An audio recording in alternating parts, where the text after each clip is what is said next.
ಪ್ರತಿ ಸಲ ಬಾಗಿಲ ಸದ್ದಿಗೆ ಎದೆಯಲ್ಲಿ ಸ್ಪಂದನ, ತೆರೆದರೆ ಬೀಸುವ ಗಾಳಿಯು ಹೇಳಿದೆ ಸಾಂತ್ವನ.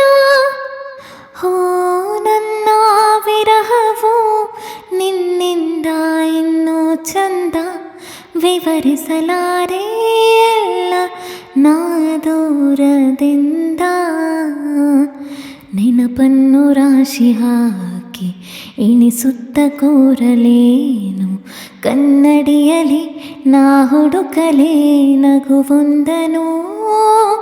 ಒರೆಸುವ ಮುನ್ನವೇ ತನ್ಮಯಳಾದೆನು, ತಿಳಿಯುವ ಮುನ್ನವೇ ಕಣ್ಮರೆಯಾಗಲೇ